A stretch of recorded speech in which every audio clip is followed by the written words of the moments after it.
gukora ibi. Nubwo tutaye tubivuga Yesu azaza, nubwo tutababwira ngo mwunamure amaso Yesu azaza, ubu nyine hogira umuntu uvuga ngo abantu bashaka kuja mu ijuru nibatonde hano timwoza. Turi mwirushanwa, abantu bari mu kumenya ngo Imana yasubije umuntu. Iyo yamuzamuye ntawe bavuga mu buryo bwo mu mwuka. Imyaka yawe irabaze, imyaka yawe Imana irayizi. Umva, ntugatekereze ngo uzasaza kubera yuko utazi imyaka yawe. Uyu munsi nateguye ijambo rivuga ngo mu ijuru niho iwacu bwite. Nicyo turi buganire. Mu ijuru niho iwacu bwite. Kubera iki natekereje iri jambo? Misi nakiriye umushumba hano, nari nanamubonye, urakaze kubana nawe n'iby'agaciro, minsi myinshi twarakoranye umurimo w'Imana, murakaze, Imana ibaheze umugisha. Ngize iminsi mbaye ndekereza ku bintu, ndibaza ngo isi abantu ko baraja mu ijuru.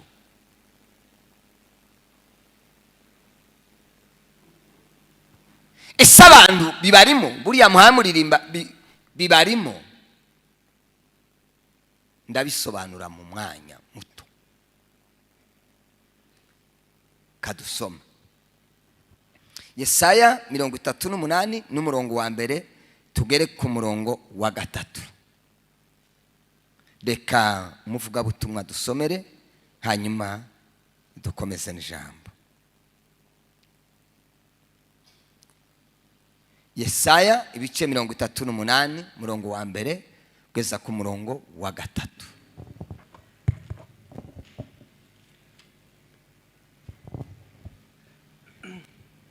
Yesaya 38 murongo wa mbere kugeza ku wa 3. Muri iyo minsi Ezekiya aragwara yenda gupfa. Bukeye umuhanuzi Yesaya mwene Amose aramusanga aramubwira ati Uwiteka aravuze ngo tegeka iby'inzu yawe kuko utazakira ahubwo ugiye gutanga.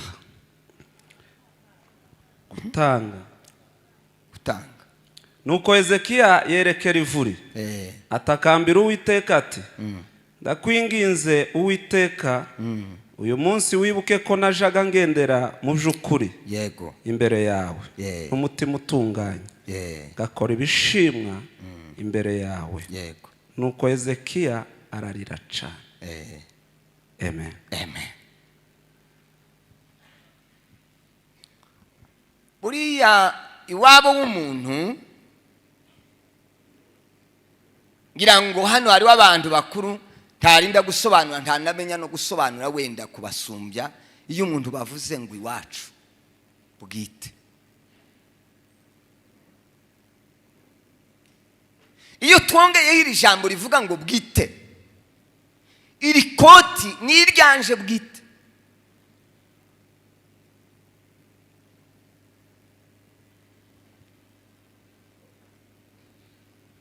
Ezekiya yakoreye Imana. Iyo usomye Bibiliya biteye ubwoba, biteye ubwoba. Imirimo Ezekiya yakoze iteye ubwoba. Ni umugabo w'igihangange, ni umugabo uzuvugwa bitangaje bikomeye. Yakoreye Imana, akorera Imana. Imana iranezerwa. Imana inezezwa n'imirimo ya Ezekiya. Ngo buke Ezekiya ararwara, ngo amare kurwara Bibiliya yavuze ngo yenda gupfa. Ndetse haza n'umuntu aramubwira ngo Imana irantumye ugenda utunganya ibintu byo mu nzu, usezera umugore, usezera abana, mbese urage nuko nguko byarangiye. Niwe mugabo wa mbere nabonye muri Bibiliya wanze kuja mu ijuru.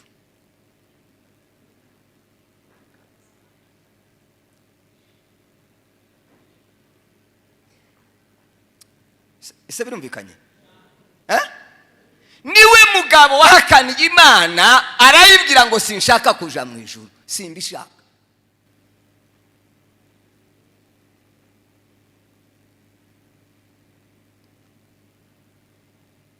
Haba nawe ntiwabyumva, ntiwabyemera.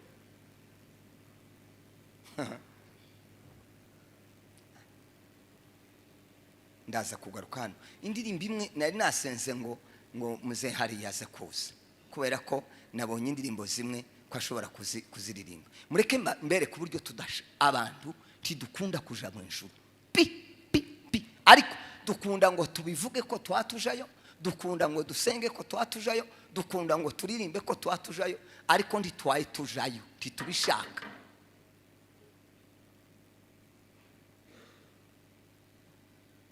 ya ndirimbo y'igiswahili ivuga ngo nangoja sana Bwana ye ibangutera kwijwi ryiza pana rya parapara atanu bandi batatu mwumve iyi ndirimbo buryo ivuga nangoja sana Bwana Yesu kama zamu angojavyo asubuye kwa dalili zote ninaona sasa kwamba Yesu yukaribu yakurudi. Iyi ndirimbo iyo umuntu ayiririmbira ryoshe uyu muririmbyi yararimbye ngo nangoja sana Bwana Yesu kama zamu angojavyo asubuhi. Umva nukuvuga ngo umurinzi iyo yaraye ku burinzi ikintu azaharanira azashimira nukubona igitondo kibaye abajura batamwisha kama zamu angojavyo asubuhi kwa dalili zake naona sasa kwamba Yesu karibu yakurudi mwishuru ni watu bugiti yego mbinguni ni nchi yetu ya asili ya haki na amani tutapofika huko tutamwimbia Bwana na kila chozi tafuta na mkono wa Mwokozi ubunyine hogira umuntu uvuga ngo abantu bashaka kuja mu ijuru ni batonde hano timwoza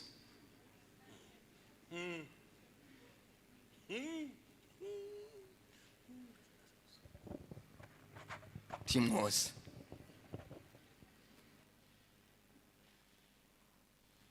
ariko turirimbye makao yetu ya milele makao mazuri ya ajabu tutafurahia tutashangilia kuishi milele na Bwana makao ya milele makao mazuri ya haleluya tutashangilia kuishi kubiririmba gutyo biraryoshe kujayo ndi mubifite aza kubibereka ndabibereka mu mwanya ese turi kumwe Bibiliya irabitwemeza neza nidushake dukunda isi twubame mwisi si wacu nidushake twubaka amazu y'amaetaje dutunga amamodoka dutunge n'ifaranga nibwo butumwa buriho mwisi si wacu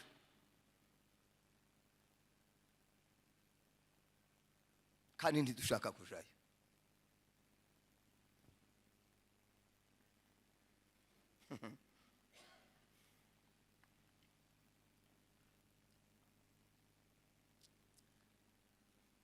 Hezekiya niwe wa mbere muri Bibiliya wanze kuja mu ijuru yamabwira Imana ngo ndanze tajuru nshaka ngo kwanza siko tuzatugira se iyo umuntu arwaye Mana mu izina rya Yesu Kristo wibuka imirimo yiwe wibuka ibyo azakora mu izina rya Yesu Kristo yakoze iki ukabivuga mu mutima siko bizabigenda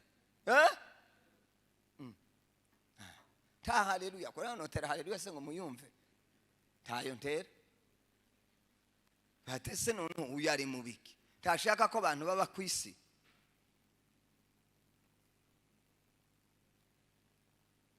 tube nk'abasoba dusome ibyanditswe tubisome vuba umubwiriza 7 umubwiriza ibice 7 n'umurongo wa mbere turasura dusoma umubwiriza ibice 4 n'umurongo wa mbere manuke hepfo rero mbabwira ibyo tugiye kuganira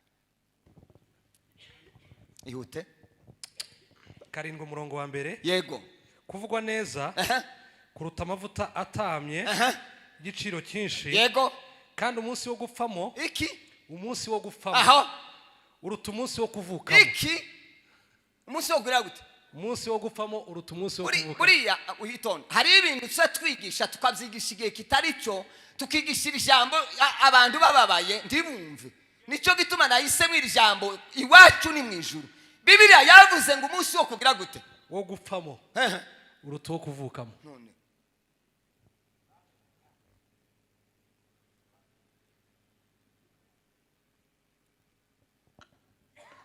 kandi gupfa ni ukuja mu ijuru, siko bimeze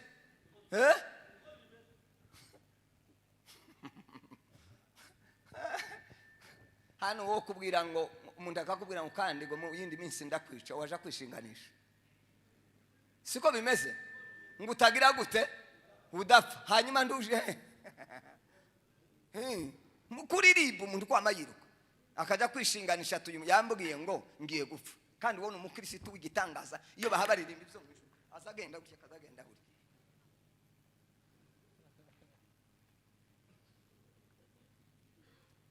So mubwiriza ibice 4 n'umurongo wa mbere ndacanye nshaka musobanura aka kantu. Ese ko turumvikana? Subi inyuma mbona iby'agahato byose bikorerwa munsi y'ijuru, mbona n'amarira y'abarengana. Ibice 4 n'umurongo wa mbere mubwiriza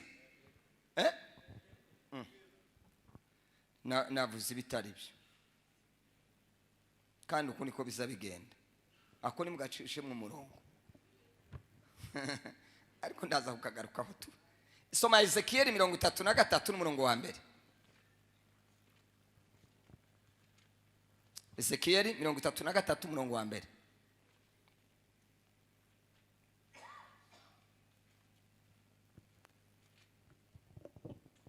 Maze ijambo ry'Uwiteka rinzaho riti, mwana w'umuntu, uvugane n'abo ubwoko bwawe. Yego. Wabwira uti, ninteza igihugu inkota, abantu bo mu gihugu bakishakamo umuntu ngo bamugire umurinzi, nabona inkota ije iteye igihugu akavuza impanda ngo aburire abantu, maze uzumva ijwi ry'impanda wese ntiyite ku mbuzi, inkota yaza ikamurimbura, amaraso ye abe ari we azabazwa. Nuko yumvise ijwi ry'impanda ariko ntiyita ku mbuzi, amaraso ye abe ari we azabazwa. Ariko ibyanditswe yasama pepa, ariko Abaheburayo 2:15 mugume mwandike nyine gutyo. None ndagira gute 2:15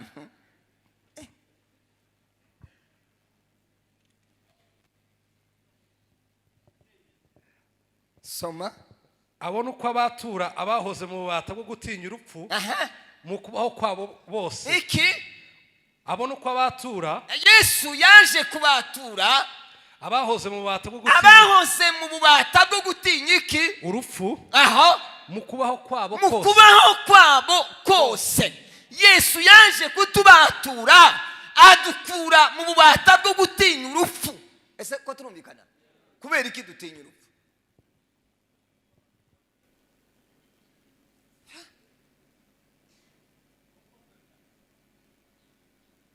Ese ko birumvikana? Kubera iki dutinya urupfu? Kubera ko twambaye umubiri turacabaswe rero, kandi Yesu yaje azi ko dufite umubiri.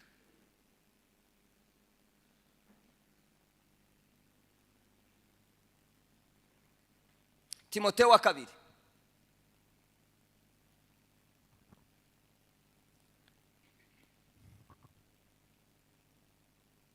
igice cya mbere umurongo wa 10.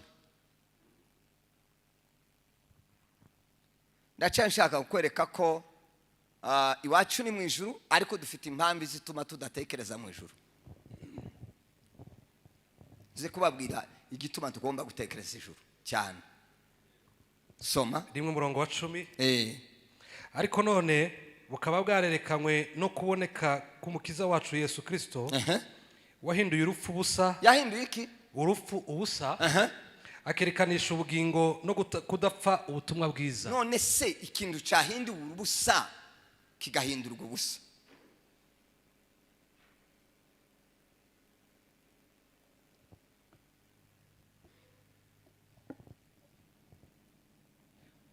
kiza n'ubu sindabimenya, sinza mbyumva neza, sinza numva neza uburyo dutinya gupfa. Abakristo nibo banyuma bo gutinya urupfu, banyuma. umusirikare baza bamwigisha bakamwigisha uburyo adatinya urupfu kandi adafashijwe n'umwuka wera kandi adafashijwe n'urupfu rwa Yesu Kristo, bakamubwira ngo ntuzapfa, akagenda bagatera ibomba rikamuca iruhande, umwe agapfa undi agapfa undi agapfa, kubera ko yabitojwe yabyigishijwe ntagira ubwoba bwo gupfa. Iryo somo ntaryo ribamwe mu gisirikare ryo gutinya iki? Urupfu.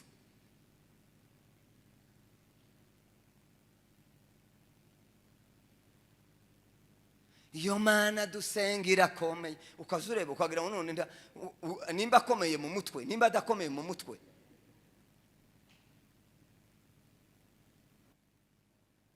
Twamara tukavuga ngo dushobozwa byose nande na Kristo ugira gute, ariko abasirikare bashobozwa n'inyigisho babigishije. Mugenzi wagapfa gasimba, undi mugenzi wagapfa gasimba, undi mugenzi wagapfa gasimba, umugenzi wagapfa gasimba. Ibintu byo gupfa ndabyo abakristo bagira ngo umwuka wera ngo uzabajana bakaguruka, nibo batinya urupfu ruracababase. Kandi Yesu Kristo yaje kutubatura mu bwoba bw'urupfu.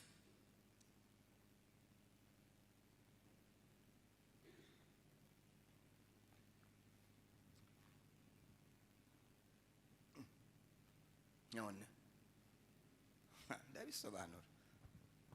Amen. Ese ko birumvikana? Kambabwira ibintu biti ka bitanu.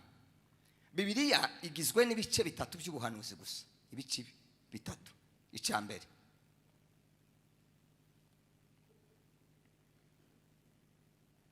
n'inyigisho zivuga imirimo y'Imana yakoze. Aha sinza kwasobanura cyane, nico gice cyambere. Inyigisho icyambere, inyigisho za mbere ni zivuga imirimo y'Imana yakoze, imirimo yakoranye n'abantu bayo, ibitangaza by'Imana yakoze n'ibyo yakoresheje abantu. Iryo ni ryo somo rya mbere. Kandi iyo abantu babigisha muzumva ko hariho umuntu uzi ukunda kuvuga imbaraga z'Imana n'uburyo Imana yakoranye n'abantu n'uburyo yabakoresheje. Nico gice cya mbere. Igice cya kabiri rero n'inyigisho zivuga hejuru y'ubutumwa bwiza, ndetse iri ni ryo jambo rikuru muri Bibiliya. Uhereye mu itangiriro niho batangiriye kuvuga iby'ubutumwa bwiza. Igice cya kabiri kigize Bibiliya tuvuze imbere imirimo y'Imana, iby'Imana yakoze n'ibyo yakoranye n'abantu. Icya kabiri tuvuze yuko ni ubutumwa bwiza. Nicyo gituma ubona abantu bamwe bavuga hejuru y'ubutumwa bwiza bw'agakiza. Igice cya kabiri. Cya gatatu nako ni inyigisho zivuga hejuru yo kugaruka kwa Yesu. Ni ibyo bice bitatu: imirimo y'Imana, iby'agakiza no kugaruka kwa Yesu. Kandi iyo uvuze kugaruka kwa Yesu uba uvuze ijuru. Turumvikanye? Iyo uvuze kugaruka uba uvuze ijuru. Igice cya kabiri, Bibiliya igizwe n'umuhanuzi ibice bitatu. Ubuhanuzi ni butatu bugize Bibiliya, nta bundi burenga ubwo ngubwo. N'ubu ubwa mbere buvuga iki? Ni ubuhanuzi bwo kuvuka kwa Yesu n'agakiza. Nibwo buhanuzi barahanuye uhereye mu itangiriro. Bahanura yuko Yesu azaza akaza kutubatura. Ubuhanuzi bwa kabiri ni ugupfa no kuzuka kwa Kristo. Ubuhanuzi bwa gatatu ni ukugaruka kwa Yesu. Aka karungi gituma mbaye ngagarukaho tikaza kavugwa, tikari mu kuvugwa. Abantu bari mu kubwirwa ngo nibamenerwe neza, kandi nibyo twadusenga. Mana, mu izina rya Yesu Kristo hariho imbaraga zawe. Weyura ibicu by'umwijima, yayura ibicu by'umwijima bije biraje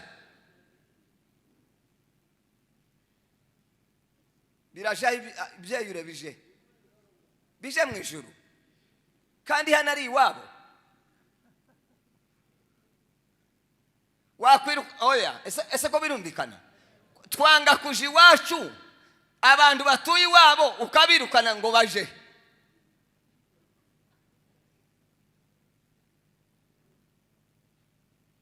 Bibiliya izisobanura neza ikavuga ngo Satani ni umwami w'iyi si. ndetse bikavuga ngo niwe utegetse n'ikirere. Imana ibana natwe mu buryo bwo mu mwuka. Muri ubu buryo bwo iyi si ni Satani niwe uyitegetse, niwe uyitwaye n'ikirere. Uzubwira amadayimoni ngo aje, indwara zije hano ni iwabo. Hano iyi ni tere wa murimbyi ntiyaririmbe iyi si turimo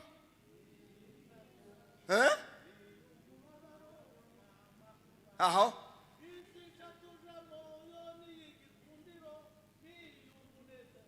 oya nibaguye mikrofone mwumve definition igisobanuro neza ciyi si ngaho tuyizi uterera ku ijwi ryawe ushoboye. Ese turi kumwe? Ese ko birumvikana ariko ngaho ngayitere twumve. Iyi si turimo ni ibyago, aho ni umubabaro n'amakuba. banza urekera aho ngaho, banza urekera ariko ni igitangaza n'ukuri kw'Imana. Aho mwebwe uriya muririmbyi yaririmbye Bibiliya aravuga ngo iyi si turimo ngo ni iy'ibyago, icya kabiri ni iy'amarira, icya gatatu ni iy'amakuba. None turabibwira ngo bije biri iwabo, hano ni iwabo, biri muri tere yabo.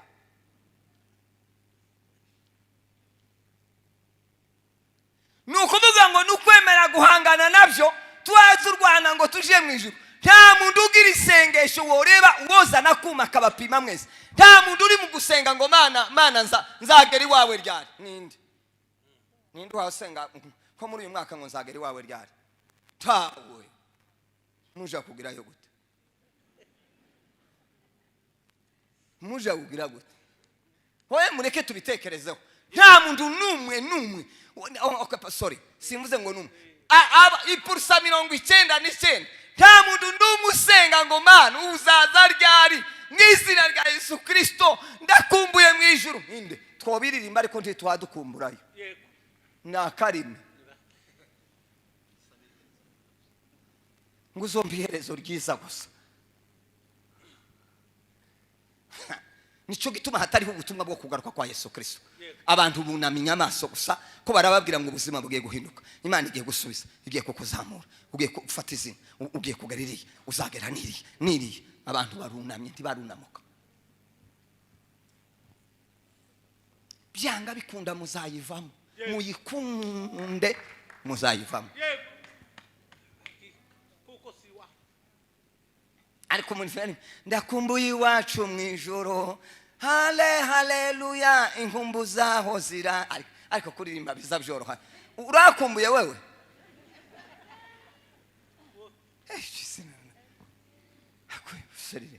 Uzi ko abantu ko ari indyarya.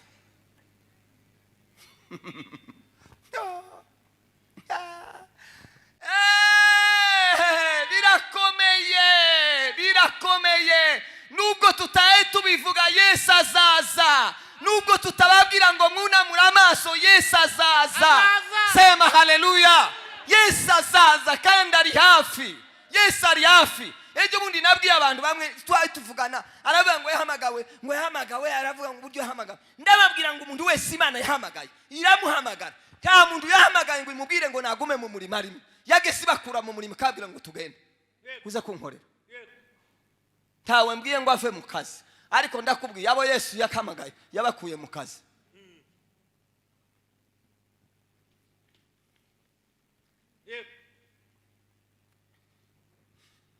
Yagira abantu bazabumva nabi, abandi bagira amatwi atambise ngo ibintu ngo pastor ngo kwavuga mukaburiya ngo kwaravuga ngo tuve mu kazi. Tawe mbwiye ngo ave mu kazi.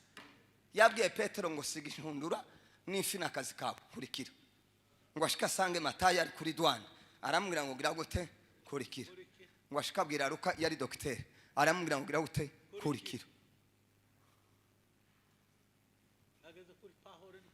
Tuzabyorosha ntituzohindura ijambo ry'Imana, tirizahinduka ndabarahiriye. Tureke tuvuga uko utari ko duhengeke ngo niho ngo abantu bataribwa ngo hatagira ibibarya. Sawa namwe mwiseke natwe namwe tuzabona kugira ngo bizatworohera. Sibyo muri mu gushaka. tere haleluya yo kumvikana awerekana ireke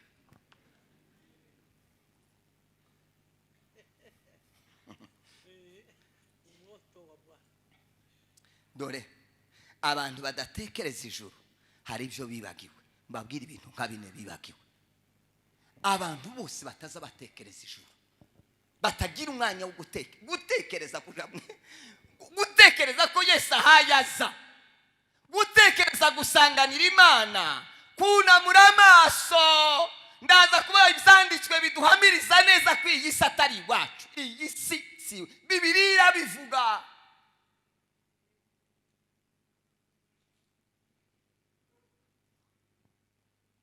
icyambere banza usoma Abakolosayi ibice 3:2 ese ibyo mvuga ko birumvikana yego soma papa Abakolosayi ibice 3:2 Abakolosayi ibice 3:2 hagira umuntu iyo ni Bibiliya yera hagira umuntu ureba ijambo ry'Imana hariho n'iyindi zayitwa ngo ni Bibiliya ntagatifu sibyo basome n'igiswahili mureke mbabwire ijambo ngiye kuvuga wahabonye soma Abakolosayi ibice 3:2 mujye muhoza umutima kubiri hejuru atari kubiri mu isi tugire gute doza umutima kubiri hejuru niko bimeze oya tubwizanye ukuri mureke tureke uburyarya nk'abantu b'Imana Bibiliya yavuze ngo ntitugire gute ngo duhozike doza imitima kubiri hejuru doza kubiri niko bimeze mwebwe mubirebye bipanze gute oya tuvugane uyu munsi sinzi ukuntu naje meze ariko mwiza iminsi impambi itekereza mwabonye Bibiliya nani Bibiliya iyo ni Bibiliya yera jambo ry'Imana ngawe soma ngwino soma niwasoma ari ufite Kiswahili ta ufite Kiswahili bandi sabira zanyu tumwashize mu Kiswahili tacho timuzi kugisoma kirahari uko ndi musa mu gisoma nico gituma biri hanga itari ngo tacho uvuga uti ngawe soba papa muhoza imitima kubyo mu ijuru atari kubyo kwisi muhoza imitima kubyo mu ijuru atari kubyo kwisi ibyo nico kimwe reka basome Igiswahili twumve iyo ni Igifaransa ni nyabaki ni ijambo ry'Imana niryo basoma nimba hari ufite n'Igifaransa gisome ko nashaka ngo twumve mwusanga none iya Bibiliya yaravuze ko utariko soma Igiswahili wakibonye yafikilini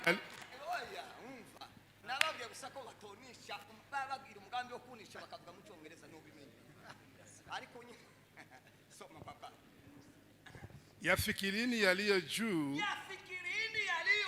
siyo yaliyo katika nchi siyo yaliyo katika nchi amen dutekereze iby'ijuru tidutekereze ibiri mu gihugu ibiri mu isi ariko bavuze isi kubera hano havuze ngo inchi anti bavuze dunia Igiswahili cyo ndakize iyo bavuze dunia baba bavuze isi iyo bavuze inchi baba bavuze igihugu ufite icyongereza ngaho ugisobanura haravuze ngo set your mind on the things above on the things above not on the things on the earth haravuze ngo gusa nyine ururimi ntabwo rusobanura urundi 100% ariko yego haravuze ngo mushire ibitekerezo byanyu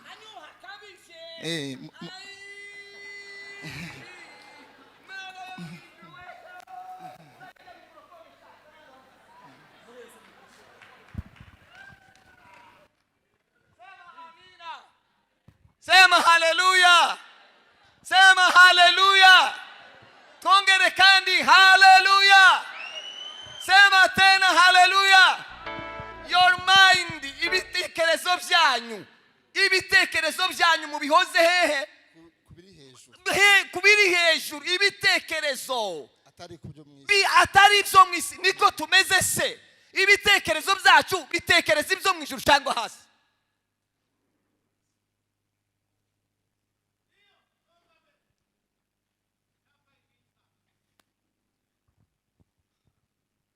Ko turibaza ibiri ku isi, ko turibaza ibikorwa, ko turibaza uburyo abantu bitwara, ko turibaza uburyo abantu bavuga, ko turibaza uburyo abantu basubiza, ko turibaza uburyo abantu basinzira. Ntibaye babimenya ibitekerezo byabo, ubwenge bwabo babuhoza ku by'isi. Turi mu irushanwa, abantu bari mu kumenya ngo Imana yasubije umuntu. Iyo yamuzamuye ntawe bavuga mu buryo bwo mu mwuka.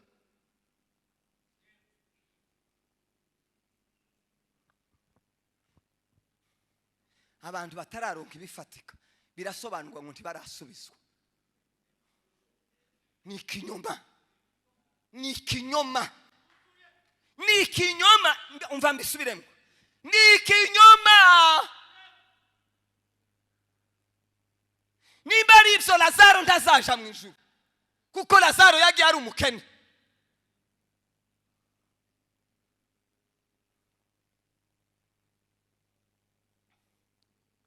Abantu amaso yabo karareba isi, nibyo abantu basengera ibyo mu isi, ntawe usengera iby'ijuru.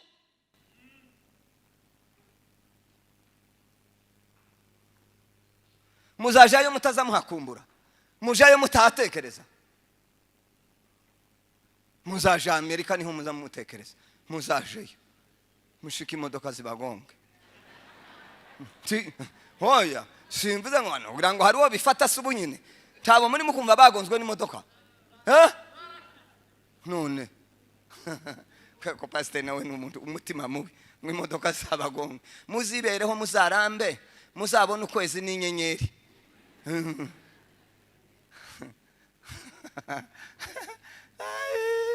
Mureke mbabaza akantu kamwe natekereje.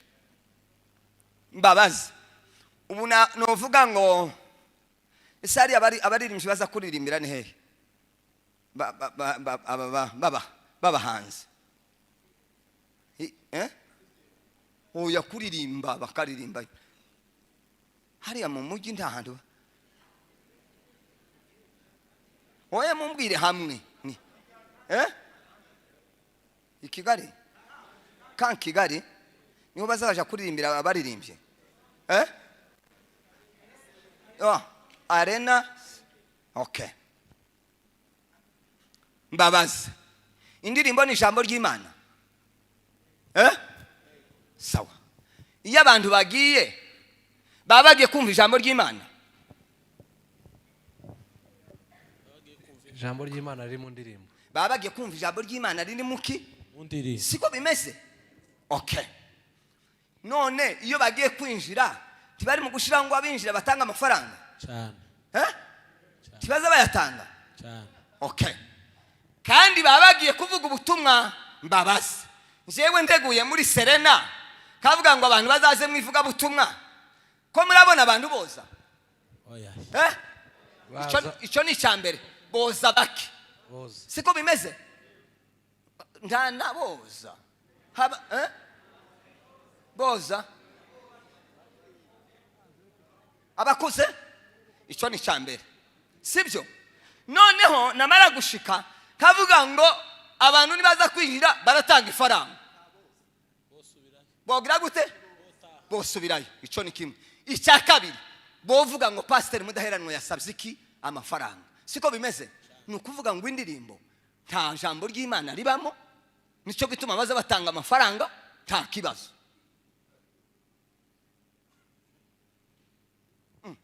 Hoye ngani mu bisobanuro. Jewe mvuze ngo ndajayo nkavuga amafaranga ntabojayo, sibyo? Ariko abaririmbye baza bagira gute? Baza bajayo.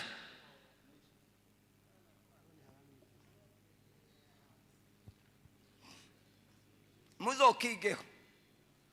Bonandika mu binyamakuru ngo nasabye ifaranga, ariko abaririmbyi bagiye kuririmba bagiye gutanga ubutumwa batangisha amafaranga barayatanga.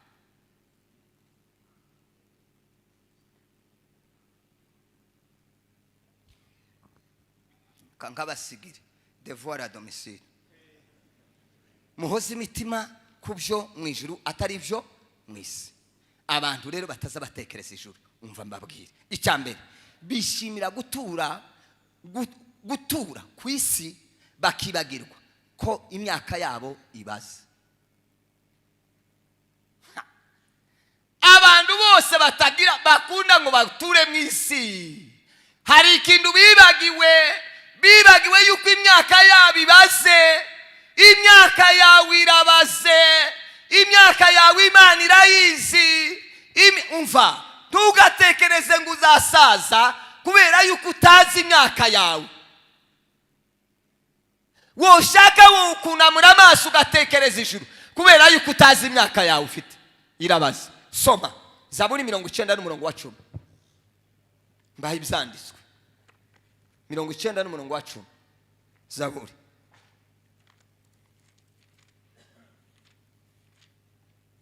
ihute. Iminsi y'imyaka yacu ni imyaka 70. Aho ariko kandi nitugira intege nyinshi ikagera kuri 80. Aho suko hari ikindi kiri aho hirya. Imyaka igize gute irabaze.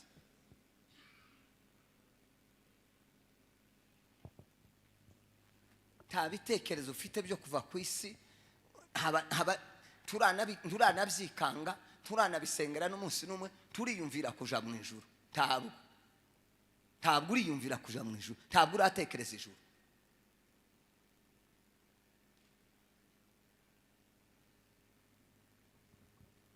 Yesu azagaruka. Yesu azagaruka cyane. Yesu azaca mu maproje dufite. Yesu azaca muri iyo migambi ufite azayicamo hasi. Yesu azagusanga uryamye akujyana. Yesu azaza uhaye ugenda akujyana. Yesu azagusanga uhaye uvuga nuko mbaye mvuga. Hari umuvuga butumwa nigeze kubona haye avuga ubutumwa Amerika ngo arangize babona agiye kwikubita hasi baramufata ngo bamufate basanga yagize gute yarangije.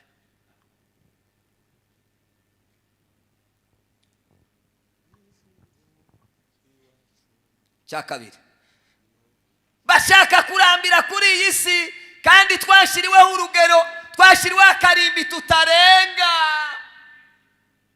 Twashiriweho akarimbi tutarenga. Imyaka Imana yakugeneye n'ukuri kw'ijambo ry'Imana ntuzayirenza. Kandi nuyirenza ukagira ngo usenge nka Hezekiya. Mureke mbabwire Imana yabwiye Hezekiya ngo itunganye byarangiye. Imana yari izi ibyo yakoze. Aragaruka abwira Imana ngo ndanze. Imana iramureka. Hezekiya yahuye n'ibyago bitarabona abandi. Nyuma yo gusaba ngo yongerwe iminsi, ya nyongezo yayiboneyemo amajaribu. Amajaribu. Ese turumvikanye? Amajaribu nibyo bigeragezo.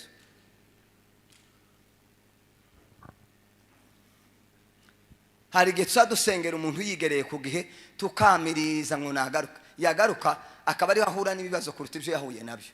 Mwamurese akagenda akoroherwa. Yabyaye umwana Manase akora igitangaza azana ibigirwamana araza arabyo muri ya myaka 15 niho yabyaye Manase. Yamazana ibigirwamana arabyo bakana tiyamerewe neza. Hezekiya yanze kuja mu ijuru, yaranze abwira Imana ngo ndanze. Turi mu kwabo. Abantu baza kwahindura neza bakavuga ngo haleluya ngo amasengesho azayongera imyaka.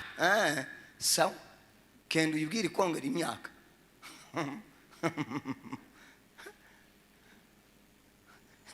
Yarayimwongereza aroroherwa cyangwa yarayimwongere umuntu azabwirwa n'Imana ngo naza musanga ariyo iwacu akanga ngo ndanze. Soma Yobu ibice 14:5 mubyumve mutagira ngo nibyo nzanye.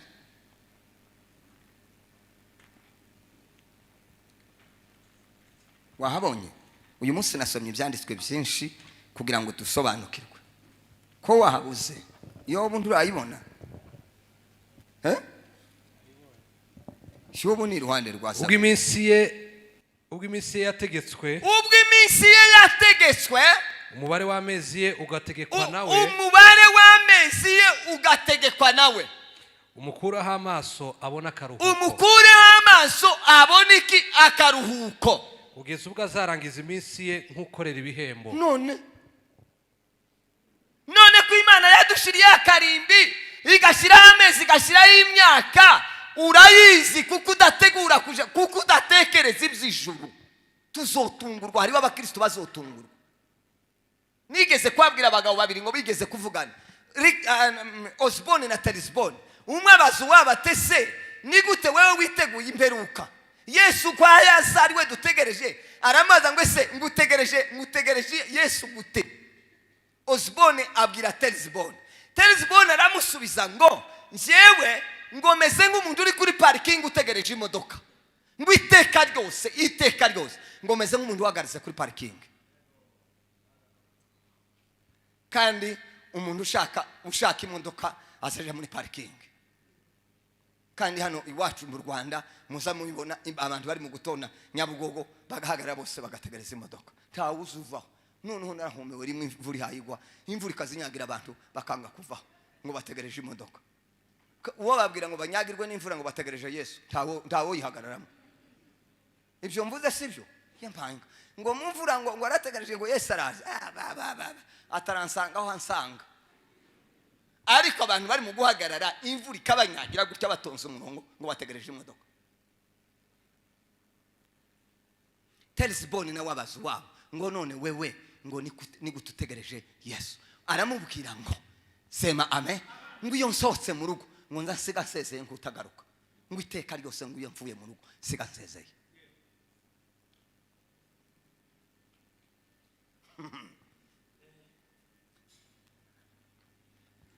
Iyo nsohotse mu rugo siga sezeye, inzambwira umugore n'abana ngo sinshobora kugaruka, simbi si ukutizera.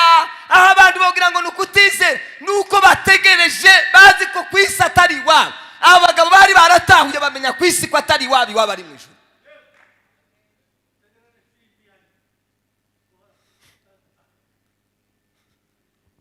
Amen. Ko birumvikana? Nigeze kubivuga rimwe, pambyigisha umudamu umwe arambwira ati pastor, ndagusabye ibintu byo kuja mu ijuru ubireke, ugende ujeyo wenyine. Gendayo wenyine, jewe ndacafite umururumba wo gutura kuri isi, hari ibintu ntarageraho. Genda ntukazuguma kutubwira ibyo kuja mu ijuru. Mbabwire ngo iki cishe ivuga butumwa rya nyuma. Yesu Kristo yaraje, yaraducunguye. Yesu Kristo yarapfuye, arazuka. Noneho rero asiga avuze ngo ndagiye. Hasema amen. Aravuga ngo ndagiye, ariko nzongera gire gute? Ngaruke. Nzagaruka ugira gute? Kubajyana. Yesu yarabivuze, niryo sezerano rya nyuma. Nubwo abantu batabivuga tukavuga ibindi, Yesu azagaruka kandi azatungura abantu.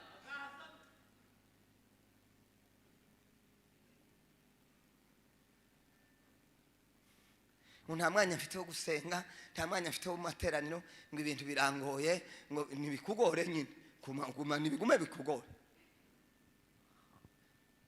Izo nduguma si uzozijana. Hako Yesu nuko azotujana. Umuntu nze gusa nicunza mbona cha Yesu atasobanuye, kubera ko natuzamura gutya bazaba ari bazima, tuzama dufata ubwenge bw'ijuru tidusubire gutekereza ibyo mu isi. Ariko nageze ngira ngo yaba yo tujanye nagera nko mu kirere, kareba uburyo amazi asigaye y'ama etage.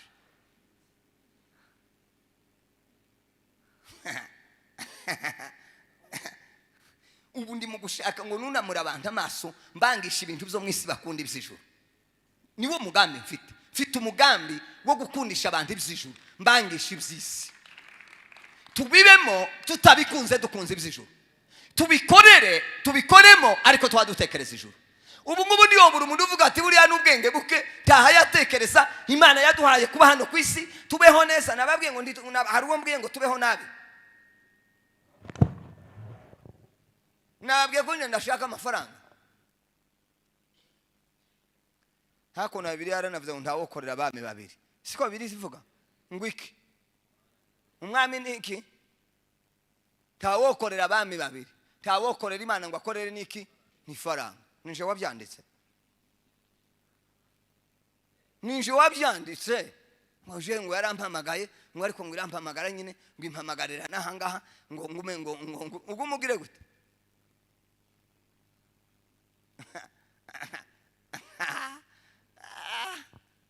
Ukorera imana kurango nibifusa aba buriya ngo mu mutwe ngo harasa n'ahatuzuye.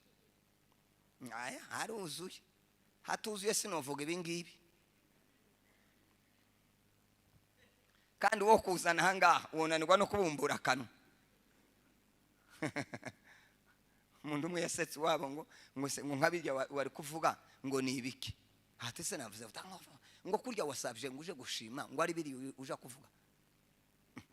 Ngo buce nawe baramusaba nawe warasabye ngo ashime. Ahangaha ngwino usobanure ngwino usobanure. Oya ibyo mpamvuga bitari byo sinabisobanuye. Imana simvuze ngo twese ngo tusaba abashumba twese tuzaba ariko abo yahamagaye yarababwiye ngo nimunkurikire, munkurikire. Utuzi tubiri wewe dushobora, imirimo ibiri wowe ishobora. Uwa Yesu niwe woroshe.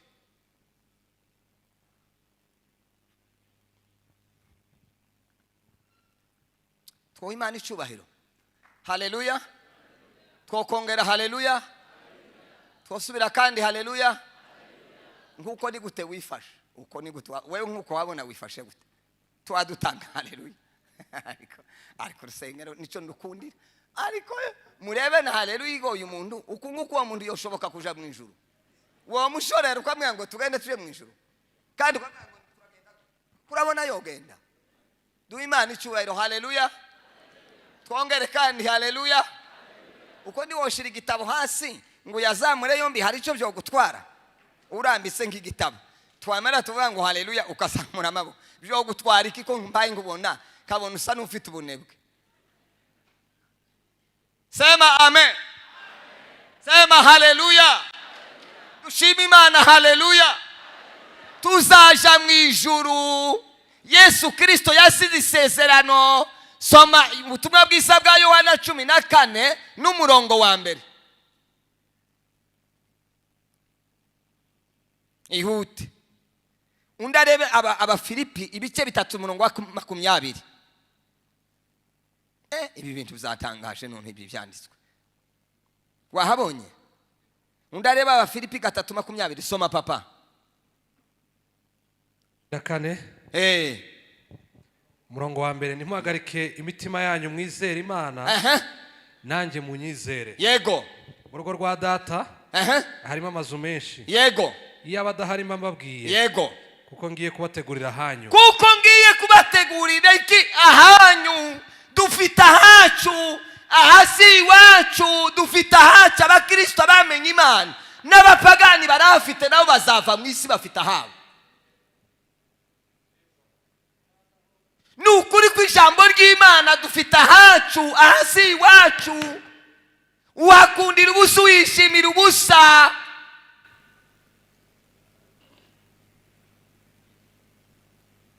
Kandi ikintu cyantangaje usarire umuntu azapfa agasiga umutungo mwinshi hano kuruta uwasaze mu ijuru uwo yakoreye.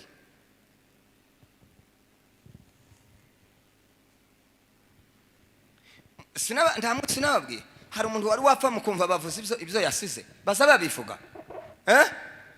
Tibaze babivuga kubera iki batazabivuga? Barabivuga n'ibye ko yapfuye n'ibye. Bavuga ibyo yakoze kuko nibyo byiwe. Ibindi bizabisigara bihekenya basigaye. Hakagenda Domitira ntiyageze hano. Tiyabahaye ubuhamya. Ntimwabumvise. Mwari kumubwira ngo karabesha twese ndi tubizi uburyo yagiye maono.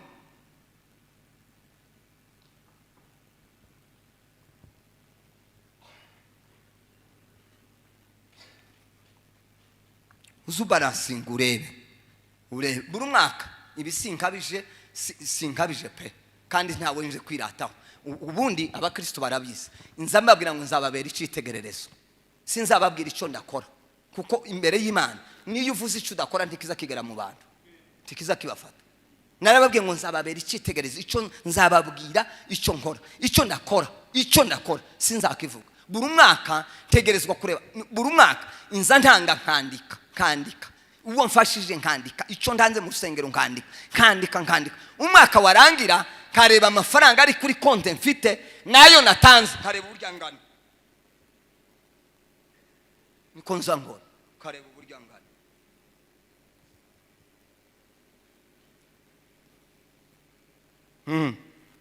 hanyuma se ko ntari uw'isi ko ntazahora hano ko niteguye nta kibazo nifitiye singira ubwoba bw'urupfu sinza madame arabizi nigeze gusenga rimwe sinzi uko nari nabaye umutima urambwira ngo abantu bose bagiye mu ijuru murebe namwe ndi Bujumbura ukuntu abantu bari bahari nareba gutya nkabona nta bantu bakiri ku isi ngo abantu bose bagiye mu ijuru nama ndakumbura mu ijuru nsenga Imana ndasenga ariko Imana nayo yama yangira ndasenga ndashaka kuza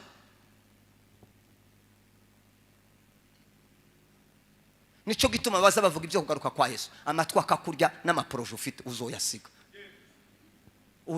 nkubwije ukuri kw'ijambo ry'Imana wibuke n'undi wapfuye afite proje yatangiye kubaka inzu akayiseka akagenda uriga iki wewe umeze gute kurabona ari wowe ukomese kuba mwiza cyane gusumba abandi waremwe mu isima yo ndibari mu kuyimena ikameneka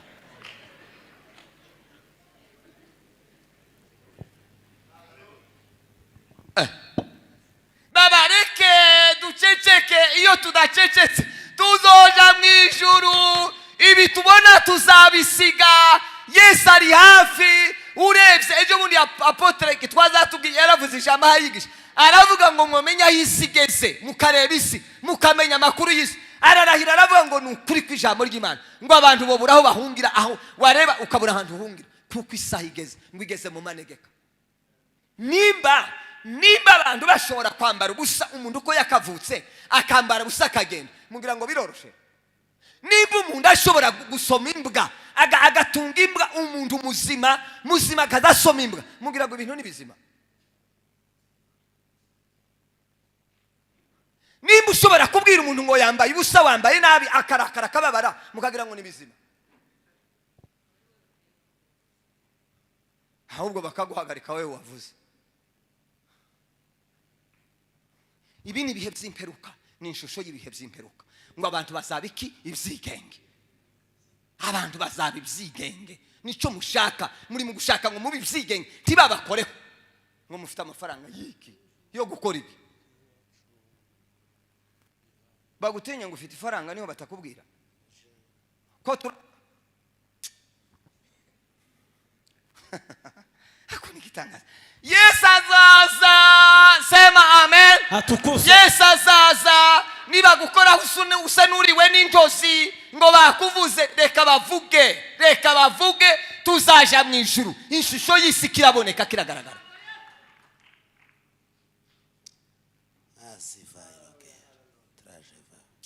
bushize barambuye ndanezerwa kabisa bambwira uburyo hano abantu abaje mariage uburyo baza bambara mbishimira Imana ndavuga nti mubaye abagabo ukungu ko turakora nibiye by'imperuka abantu bazaba ibyigenge bibira ngo ndi turi abacu ngo tugire gute twigenge turi abacu twaraguzwe amaraso y'igiciro data ngo amare kutugura sema amen aravuga ngo ndabategeka nicyo gituma Bibiliya ivuga ngo tuvuye mu bubata bw'ibyaha n'amategeko ngo tubimbata z'ubuntu bw'Imana n'imbata zo gukiranuka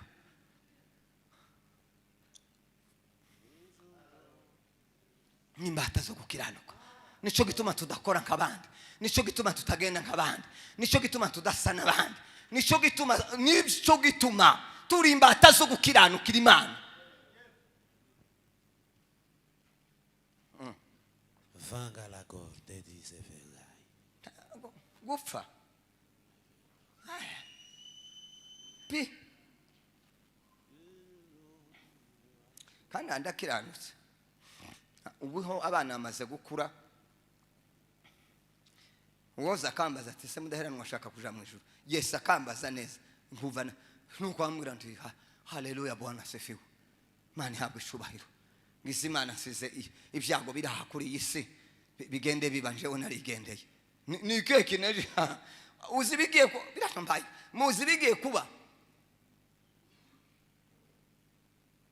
ari ama certificayo njewe nditwa nuriya wacu twaravuze gusenga ikizadutandukanya niki ni urupfu nta kamera yari iriho nta certificate baduhaye gangwe igaragaza ngo tubaye umwe aho nta batemwe baza gusinya bijya byose n'utungirangiro twogira ngo turebe buryo tubafata mwebwe musinya ha pare na marene ese hariho abandi baza bahamagara ngo nibasinya bikanga bigakwama igihe mwagiye mu murenge kurahira nti twari kumwe igihe mwageze muri ya brochette bamuvugana nti twari kumwe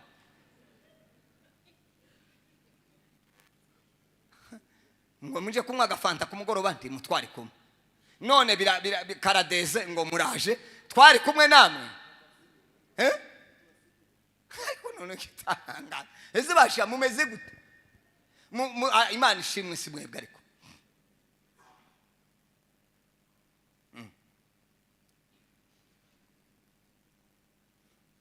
uzi ubwana bw'ubukobwa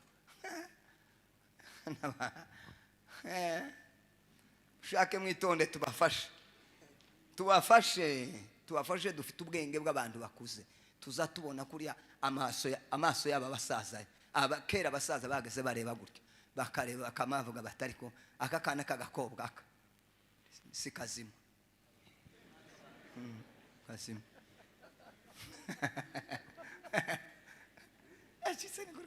cyangwa igihungu cy'ikibandi kuraga mucoyoberana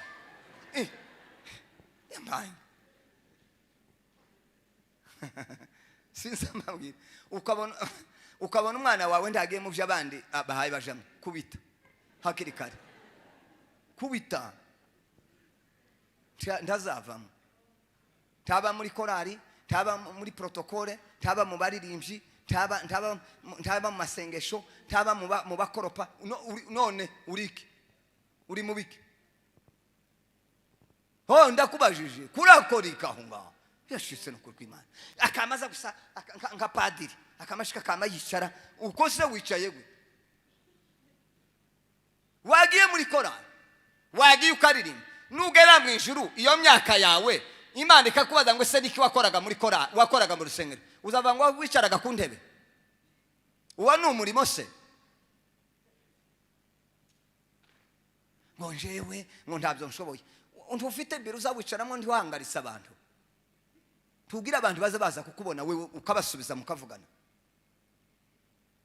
iby'Imana nibyo byakunaniye tuzi n'igihe baza bakoropa ukaza gusuha ugenda nk'imfizi intama wamara gushikwaza ukora ku ntebe ngo urebe ko ari ubucafu buriho watumye nde kuguhanagurira intebe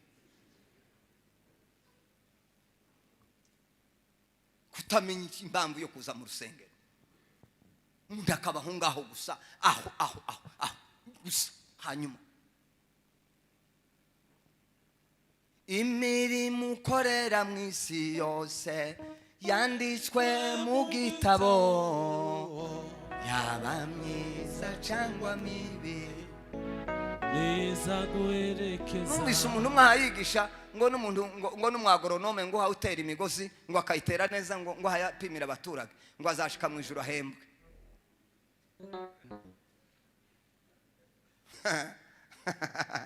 ariko nimba byanditse mu byakubiswe n'inkuba nimba none se ngo gutera umugozi neza ngo akawutera neza ngo abantu bagatera amateke ngo ariko arakorera Imana tukorera akarere n'umurenge uri kurakorera Imana akarere ndikazaguhemba n'umurenge none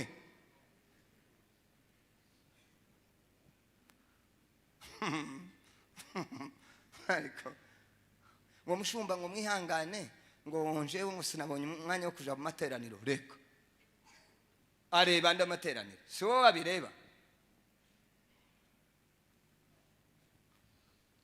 abantu ibagusomera ijambo ese natize harya reka rero mvugo soma hanga papa none niho handangaje Yohana 15:18 ugere ku 19 abisi nibabanga 15:18 yego abisi nibabanga mumenye ko babanje kunyanga batarabanga iyo muba bisi abisi baba bakunze ngute abisi baba bakunze iyo tuba abisi baba bagize gute baba badukunze ariko nje nza ntangana none iyo abantu bakwanga ukarakara uzurakazwa ni aziyo yavuye none ngo babanje kwaga Yesu arabisobanura atari ko reka mbanze basobanura igituma bazabanga ntimurabisi nikawe yababwiye ati mwisigasi wanyu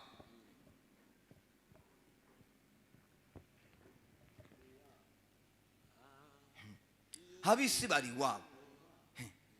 wabo kandi wabo akarere kabo nukwangana sinigeze kubabwira umunsi umwe hari Bujumbura ntambutse gutya ngiye kwinjira mu modoka umuntu wiyubashe yamagira cyo ngo yamanshiraho ku ipantaro namamvuga ntuyu nguyu ari wabo mfata imoshwari namangira gutya ngo amare abantu baraho bamavuga ngo muheraba iki kigabo cikijuju umva inshongereziga bambwire gadakane nange mvuge ndicecekera muge novuze ndese babaciriye abantu bazaremererwa n'ibitara igikorogwa nico cagiyeho none ndikihaye kindi ticaciye ipantaro none baratanga inshongerezi ngo ndikijuju ntabwenge mfite ndabihorera ngo mare kwinjira modoka sanga mu mugoro aramwe ngo none ngo rumungere tese kubereke ngo ibintu mbonye wihanganiye ngo nta wundi wakwibihangana atari umwungere ndiwe suwisinye ntaba nubwo yanshiraga mu mutwe niko bimeze ndi turabisi Yesu se siko bamugeze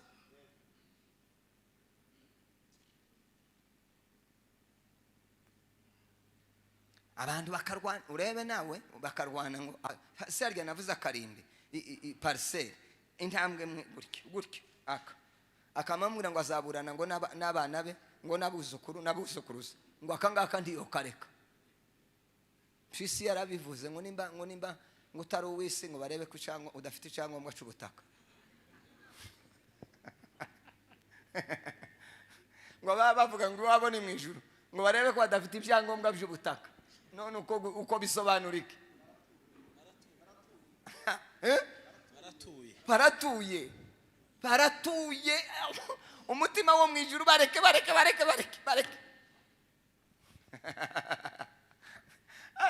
ariko Bibiliya ndayikunda mwogacwa nigita Bibiliya izisobanura mu ijuru ni iwacu twoye kwanga kuja mu ijuru Yesu Kristo azagaruka ibyo muhaye mubona dufitanye isano n'ijuru twebwe sema amen iyo bavuga ngo abantu bafitanye amasano baba bafite ibyo bahuriyeho yego reka naba mbivuga nsoma ndangiza iyo wanarambiranye nabyo bizabiba byiza ngo ariko ngo yarambiwe ngo twarambiwe kandi uku siwe wantumiye siwe wanshize hano yamara karambirwa ntawamutumiye ntawamuzanye ngo ararambiwe ariko abantu kutazurambirwa ku isoko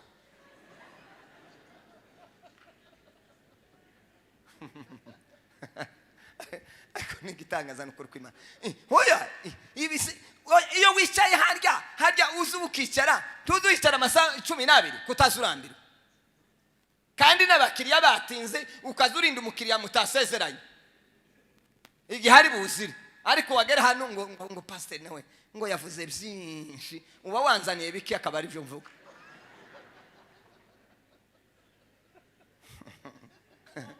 sema amen haleluya sema amen haleluya sema amen haleluya uriteguye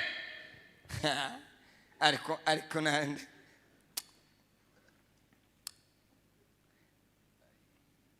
mwijoro n'igihugu cyacu cyuzuye n'amahoro ariko nigitangaza mu gihe tuzakigeramo tuzahimbaza Yesu. umukiza azahanagura we amarira yacu yose, tuzanezererwa igihugu yadusezeranije. Sema haleluya. Haleluya. Bwana asifiwe. Haleluya. Igihugu cyacu yadusezeranije. Umukiza azaduhanagura iki? Amarira. Tuzanezererwa. Sema amina. Haleluya. Sema haleluya. Haleluya. Tuzanezererwa igihugu kitarimo intambara n'ibyago n'amacakubiri n'ubwicanyi. Yego. Tuzoba twarabisize ibyo ngibyo.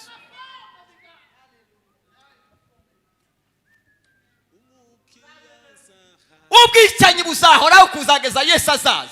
Inzara izabaho no kwambara ubusa n'abakene bazahoraho kuzageza impanda ivuze. Keretse tugeze mu ijuru. Nta mukene, nta mutindi, nta gupfusha, nta kubabara, nta bukene. Ariko yemwe icyo gihugu ni gute mutaza mu gitekerezo? Ni gute tutazadutekereza? Satani yatwubitsa amaso n'ibitekerezo tugahora kuri iyi si gusa, ubwenge akaba ari byo busha. Haleluya. Haleluya. Igihugu cyacu Imana yadusezeranije.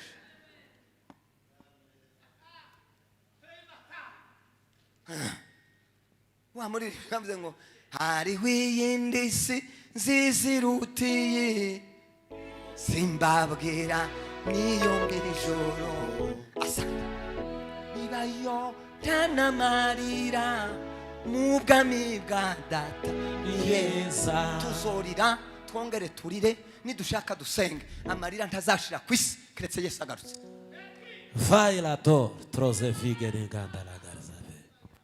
Uzakubwira ngo abanzi barashize bakuvuyeho, tibishoboka, tibishoboka.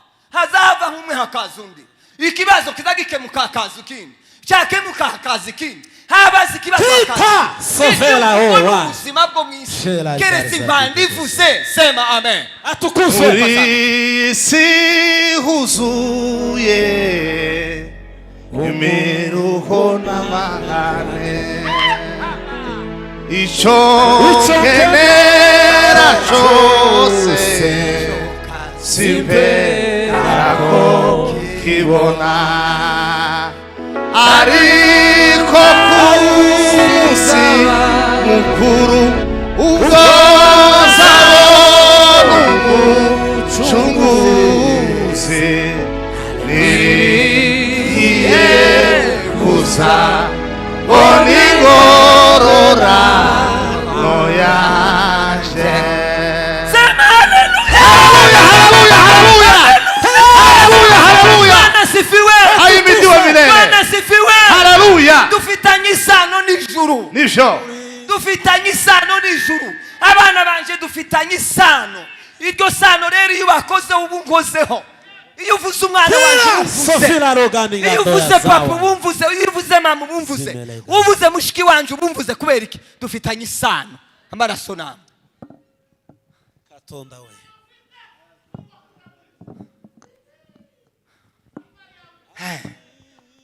Igituma twakunda dufitanye isano nubwo kuja mu ijuru. Kos faxoride desova.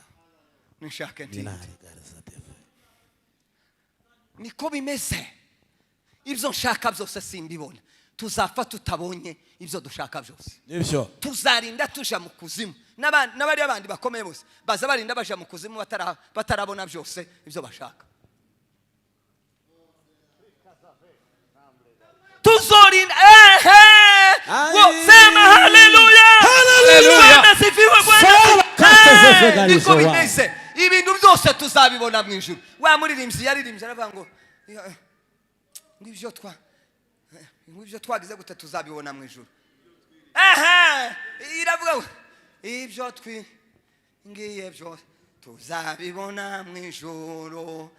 Mu ijuru n'igihugu cyacu cyuzuyemo amahoro, mu gihe tuzakigeramo tuzahimbaza guhimbaza umukiza umukiza azahanagura we Gridele prega di fire. Tanta la vele bene. tuzanezererwe yadusezeranije we. Amen. Tuzaje mu ijuru. Mutekereze mu ijuru. Dufitanye amasano mu ijuru. Mubanze munamura amaso. Ibi bizashira. Ibi bizashira. Bisubiyemo. Ibi bizashira. nivyo Isi niyoye kutwubikira ngo turebe hasi kandi biriva ngo tunamura amaso. haleluya Stile zose ziriho izimubone zizashira. yego haleluya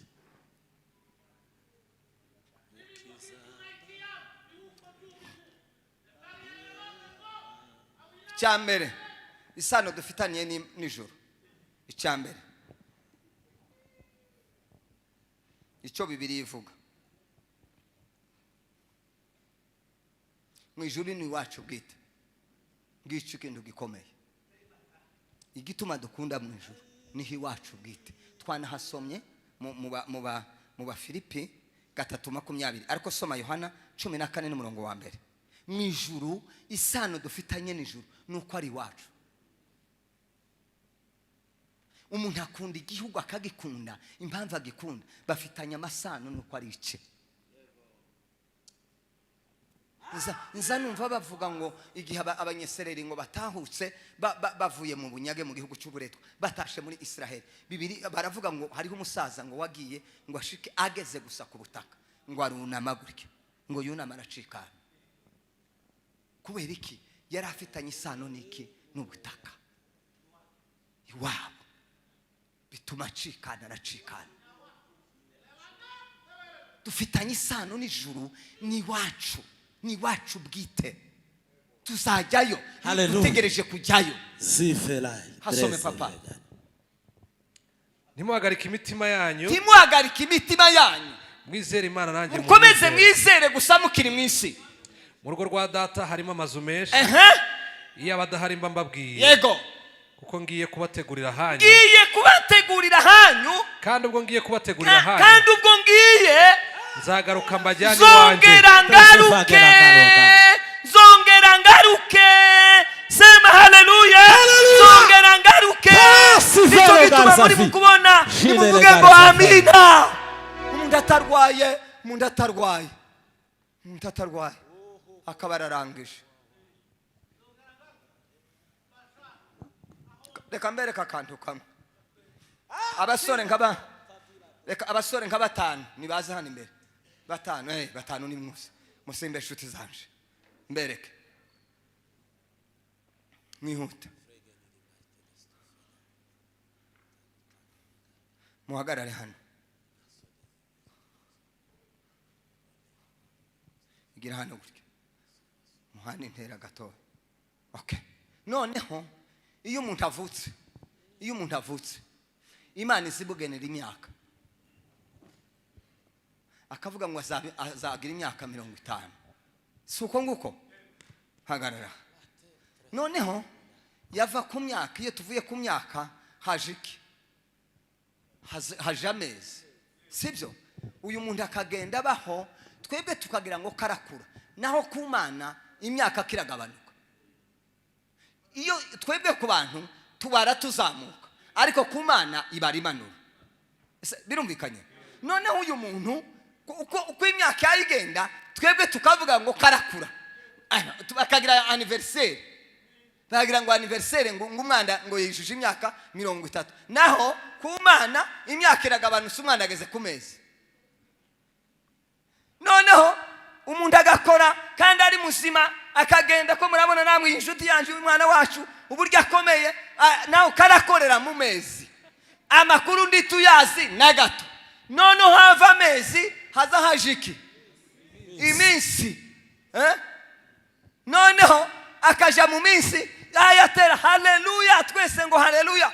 umusore mwiza haleluya bati haleluya nawe karatera haleluya ari mu minsi siko bimeze nta makuru kandi uko niko tumeze nuko wicaye niko umeze noneho yava mu minsi hakaje amasaha umuntu agakorera imana yamuhaye amasaha 12 uko asigaza amasaha 12 ariko ko turamubona ubuzima ni bwose nta kibazo aho yava mu masaha akaja mu minota ari mu minota kandi nta kibazo undi nasi ihute gira mbereke yava mu minota akaja mu masegonde umuntu akaba yicaye mu rugo akaba aratashe nawe yicaye mu masegonde noneho iyo tuvuye mu masegonde hazaje iki tierce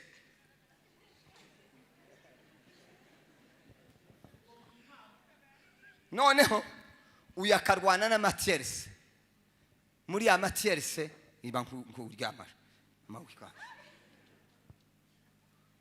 nuko bato umuntu yikubise hasi ni mutabare nimba ari tension nimba ari kibyabaye imodoka ikabiraje ambulance ikamwirukankana baza kugeza hariya ngo aracikanye batari ku kibazo ni nta kibazo imana imyaka yamugeneye yagiye mu minsi yaguruka papa ngo ive mu minsi yagiye mu mezi amezi iminsi amasaha iminota amasegonde tierce kandi uko niko tumeze kuko udatekereza ijuru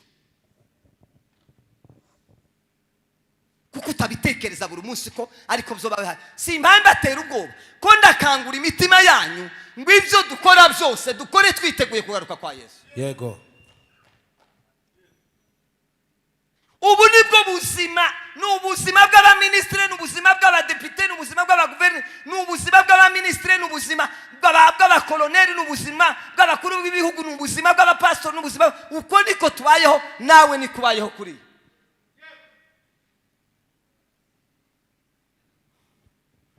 Giri bahatimbi wazawugera hariya imoto kabira gutereye gusarira ngo yaramaze gusimba umuhanda ngo neza yawusimbye cyangwa imoto ikamita umuhanda ikamayirukanka ikamisanga umuntu ari murebe imoto ikamimusanga hanga pa kwariko ngo nimbara amapepo nta mapepo nicari ko kigushaka kugira ngo ugende iminsi yawe yari hageze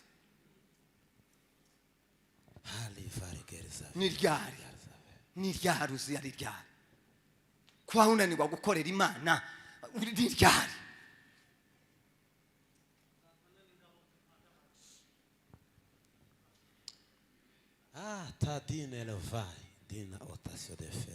uyu wacu we twarasezeranye nzangenda mpfuye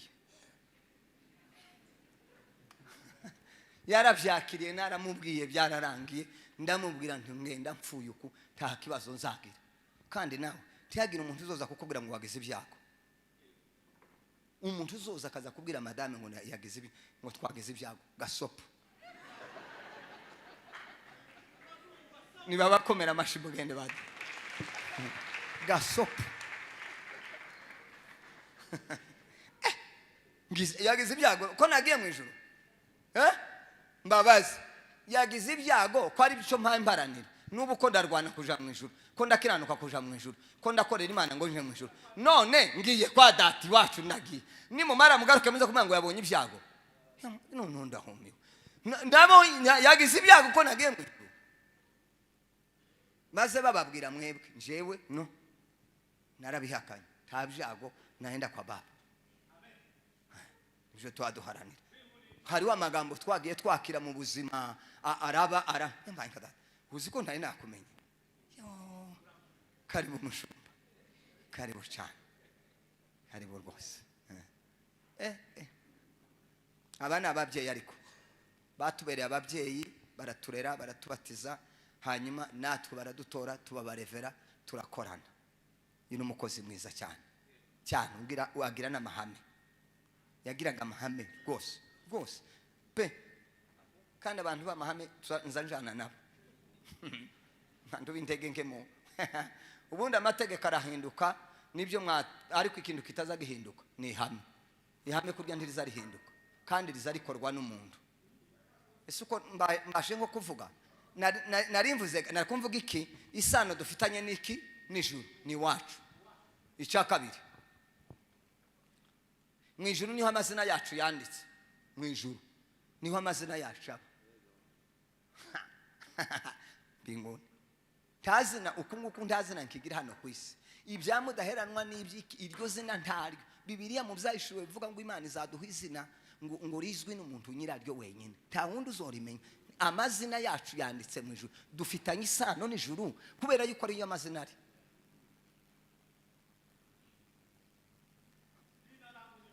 jina langu liri mu mbinguni ibangu soma kuva 32 n'umurongo wa 32 ihute ngiye gusoza natinze uyu munsi ariko nari nabakumbuye mwovuga ngo amen Amen. kandi bitari mwo uburyarya kuko ndi kwa Yesu apana barya bagira namwe muri abantu beza uburyarya bwarashize kuva wahabonye 32 n'umurongo wa 33 Mose niwe muntu nahumiwe wamenye ibintu ngawe soma Uwiteka abwira Mose ati uncumuyeho wese niwe nzahanagura mukure mu gitabo cyanjye murongo ukurikira none genda ujyana abantu aho nakubwiraga dore marayika wanjye arakujya imbere ariko ku munsi wo guhora nzabahora icyaha cyabo Uwiteka atera ubwo bwoko subira usome neza kuko mbano nimba nasomye ijambo ry'Imana subira usome numva Uwiteka abwira Mose ati uncumuyeho wese niwe nzahanagura mukure mu gitabo cyanjye Bibiri ijambo ry'Imana riravuga ngo ariko wakwemera kubabarira icyaha cyabo byaba byiza ariko nutabyemera mpanagura nkure mu gitabo cyawe wanditse kuri 32 ni 32 hasome papa ariko wakwemera kubabarira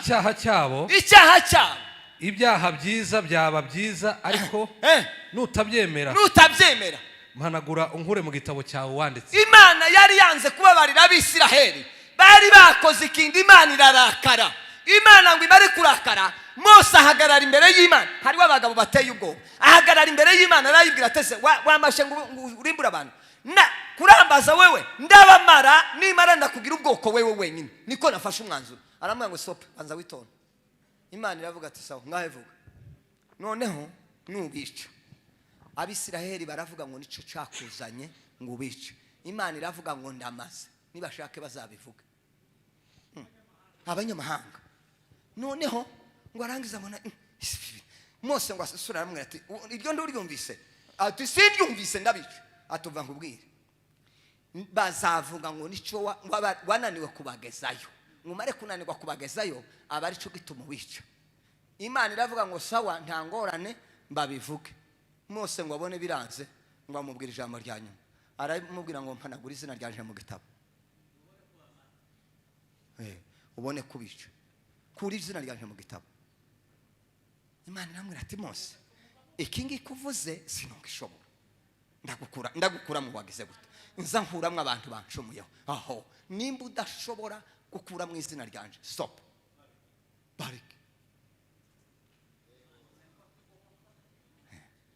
Imana iburaho yigobotorera iravuga ati biracitse mwuka izina ndikuremo amazina ya dufitanye isano n'ijuru kubera ko amazina yacu ni yari niyo twari dusenga ukaza umasikika nukubera iki niho amazina sema haleluya Bibirava muri Maraki aravuga ngo abana b'Imana ngo iyo batangiye kuganira ngo ibitabo bizabibumburwa ngo zamara kubumburwa ngo bagatangira Uwiteka ngo agatangira kugira gute kwandika ngo akandika iki sema amen bakandika kubera iki izina ryanje riri imbere y'Imana Tilandre troshefe nico gituma Yohana yavuze ngo nikaona kitabu na vitabu ngo mbona igitabo mbona n'ibitabo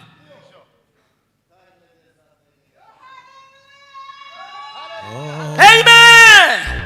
Sema amen. Hallelujah. Sema amen. Hallelujah. Sema amen. Hallelujah. Chabisi bazadutwara ndandacho n'ibyisi bizadutwara kuko amazina yacu imbere y'Imana. Nisho.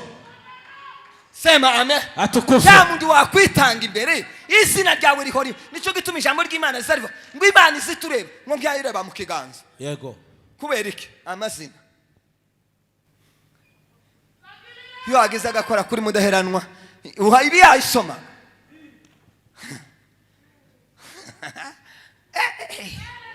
kuragira ngo dukundire ijuru ubusa. Oya, mazina yacu ni yari. Jao tove la rigeria Dio. Cya gatatu, mu ijuru niho hari ubutunzi bwacu. Mu ijuru niho hari ubutunzi bwacu. Ubutunzi bwacu buba mu ijuru. Nico gituma imitima yacu hasoma. Igituma ndazutekereza mu ijuru nta kintu kiriyo. Hari kiriyo. Uratekereza nta kintu kiriyo. Oya, yamaye. Hariya mu Kanani hariya ejo bundi hariya hahiye ni baza bahita gutera. Mugakiriro. Mugakiriro. Muzi ibintu byahiriye. Hariho umuntu ngo witaye mwarasha. Kubera iki ubutunzi niho bwari buri. Aha, noje kwitamo nanje. Nitamo hari kirimo. Narababaye nyine, umuntu arababara ko abantu bagize ibyago rwose, ariko kandi ntabwo hoje ngo namangenda ngiye kwitamo nitemo gute. Nitemo hari imbaho zanje zirimo.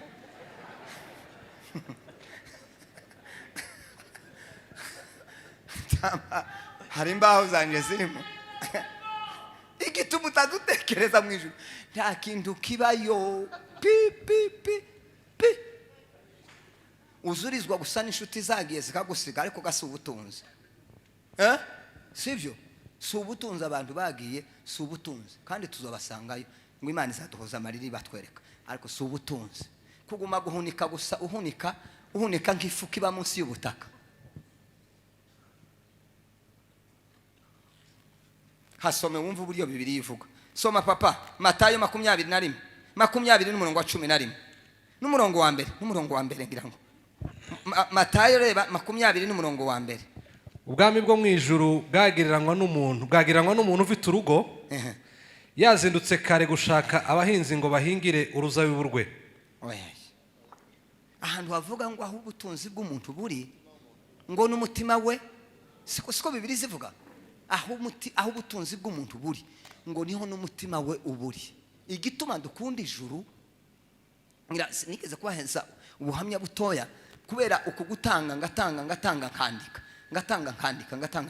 Nigeze kugira ikibazo cya miliyoni 3. None ngo mare kugira ikibazo cya miliyoni 3 ndavugise sinzi kubwira undi muntu nyine byarananiye si cyane. Sinabihawe nyine ngo bihabwe ngo mbwira abantu kabwira Imana. Noneho numva nyine ngize ndapanitse kabisa. Mbona nta muntu mbwira kandi kubwira abakristo igihe kimwe nigeze kumva buri hari ibintu bimwe bizabituma mbivaho burundu nabyumvise. Nigeze kumva umukristo arambwira nyine bene uko umuntu azaganira umushumba ngo umupasteri ngo yamuguranye amafaranga ntiyamwishura. Namamvuga ngo Yesu Kristo azaza nta mukristo mbwiye ngo ampe urufaranga. Iryo hame ribaho kugeza n'ubu tawe ndabwira. Aho ubundi nawe umunsi umwe numva aravuze ngo pasiteri ngo aza kumpamagara ngo nze umutware imodoka ga ndamubwira urambwiye tayo nzajamo. Twarinze dutandukana imyaka 8 tawe mbwiye ngo ntware n'imodoka. Kuguru Yesu yarakumbaye kuracameze neza nabyizabimpembera nuko ntegereza ikindi gihe. Wewe wobwira bene uwo muntu yamaze kuvuga mwahabonye. Hasome papa Ntimukibikire ubutunzi mu isi. Nako nije guhayavuga ningo kuvuga ngo ntimuyajane kuri banki. Arasobanutse we yari Bibiliya. Dore ko abantu baza batwara maremare ntusobanure sinje wabivuze. Aho nawe murasoma ngo pastor none ngo ibintu ariko avuga ngo ningo wataye umutwe dore nguyu urahari na utaye wagiye he. Hasome kandi hasubiremo. Ntimukibikire ubutunzi mu isi. Ntimukibikire ubutunzi mu isi aho inyenzi n'ingese ziburya. Kandi abajura bakagira gute bacukura bakabwiba. Ugakigiro byarayiye aho. Ahubwo mwibikire ubutunzi mu ijuru. Mwibikire ubutunzi mu ijuru cya 10 n'amaturo amashimwe. Aho inyenzi n'ingese zitaburya. Ahanga inyubako inyenzi ndizazihagera. N'abajura ntibacukure ngo babwibe. Cya 10 n'amaturo ndabaza bacukura ngo bayibe. Kuko aho ubutunzi bwawe buri. Uko nukuri ku ijambo ry'Imana ngo abapasiteri bakunda amaturo. Nitwebwe tuyakunda twe tubivuze. Si ijambo ry'Imana. Iyo yashize hariya ubushize ahantu bitagira gute nta nyenzi nta mbwa nta nkoko nta ngurube zahagera nta muriro taki hari ngo dukunda ibintu nko bivuga bireke ubwimisha aho ngaho umunsi bizashirira tuba turi kumwe kuko aho ubutunzi bwawe buri ariho n'umutima wawe uzaba. buriya abana bari niyo umuntu azatekereza buriya bavuga ngo ku ishuri ngo imodoka yagonza abana ku ishuri ringana umuntu yo kwa masoka yirutese niki ngo abana batinika batabana nanje mbaye nigendera ntashimuhira ndimpuye n'umudamu hariya karavuga ngo kukigo ngo ibibazo byabaye siko byogenda ukumvuze sigiranutse haho wagenda wavuga ngo ariko yageye hayarira kubera iki ku kigo hariho abana be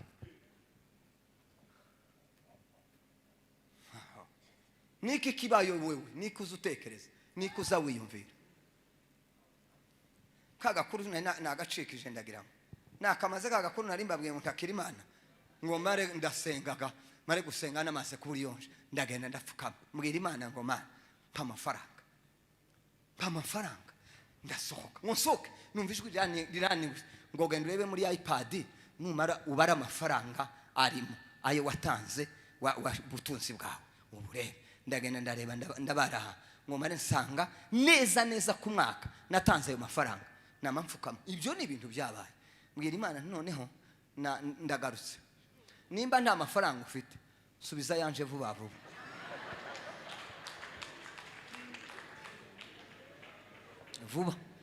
nari nibagiwe nubundi nari nigoye konjorera kuyanje ayawe ibanzu yareke ataza gutinda konte yanje ubutunzi bwanjye ibyo ni ibintu nabonye narahumiye kuri isi ngo nsohoke gutya nsohotse gutya mu rusengero mvuye gusenguka ngo nsohoke mbona umuntu yohereje ibihumbi 900 ibihumbi 950 noneho ndirareba ibihumbi 900 ndaho nibo bwari ubwa mbere mbifata nibyo aho sinkabije nari ndarafata ibihumbi 900 mbona yabimpa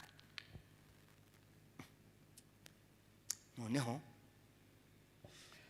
ndamwandikira ntamuzi ntawe nzi ndamwandikira ndetse ni wewe wohereje naho yanditse ngo ngaka gasukari kabana yeme ibihumbi 950 ni sukari nama mvuga ngo ni bya bibandi bimwe bizanyoye yashatse ngo nje kuri banke nimara gushika bamfate abari ku mutima umbwira ndamwandikira ndi none yari yanditse kirundi mbona n'umurundi none ntaya mahera ntangara aranandikira ngo nayo nyene nayo nyene uko ndi wayambwira ndamureka mubuce Mburakeye mu gitondo bisamo ya 2 imbaye ngo bituma twangura ifaranga paye ndekereza umutima uramwe wagiye kuri banke bakaguhakanira ko muziranye namangira mushike kuri banke ewe namahoro ngo yego namahoro ndabira ya mahera ko bayandungikiye ndabira ko ariho ngo mucarahage ariko mbona nyina nicaje ku muryango ni uko bigenda ndamenya nanje uko bigenze kubera ko ndari noroshe mu by'imigendere kwizwa n'amaguru nuko umuntu nyina ayagenda ariko nageze nari nzi kunyabera noneho ngo arangize mu mwanya mbona raje ngo ingunga ndagenda mbona mpaye amafaranga narahumiwe nyuma y'iminsi nk'itatu yohereza ibihumbi 850 nyuma y'undi iminsi nk'icumweru yohereza ibihumbi 750 yuzuza urya mubare ngo arangize yamakuraho telefone mbabazwa yuko yakuyeho telefone ntaramubwira ngo Imana iguhumugisha none ngenda ngija kubwira Imana wambwiriye uyu mugabo akagaruka nkamushimira Imana irambwira ngo nta mugabo waguhaye amafaranga naguhaye amafaranga yawe ikibatangaza uwo muntu twaje kumenyana turavugana arambwira ngo arashaka ko mubatiza aza hano mu Rwanda ndamubatiza ngo ndangize ngo nje kumushimira ararahira imbere y'Imana aravuga ngo ntamafa mu bantu nafashije kuri iyi sindagufasha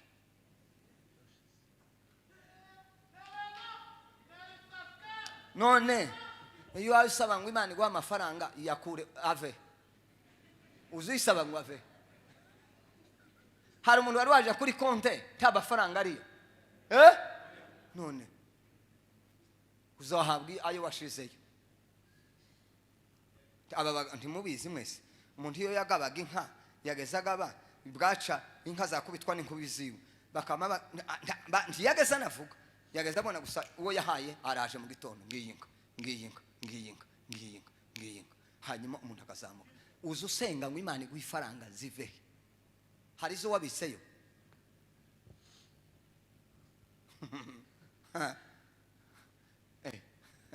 ariko ako ngako gasa n'akagenze neza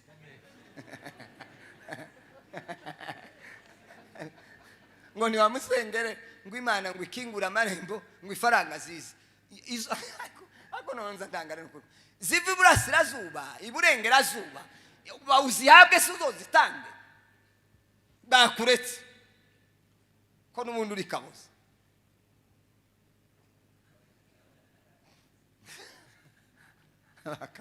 sinigeze kubabwira ngiye gusoza abantu baba batangisha mu rusengero nagiye kubwiriza baba batangisha ifaranga abantu bararirimba turatamba turasimba dutera imigeri imbere n'inyuma no hirya no hino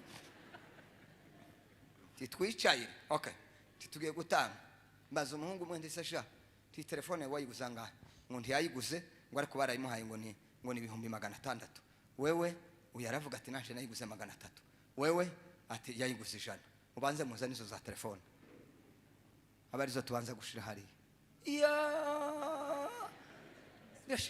birashitse n'ukuri sinari merewe nabi tibari bangize rimwe ese yemwe kuriya mwari ko muririmba mudafite umutima wo gutanga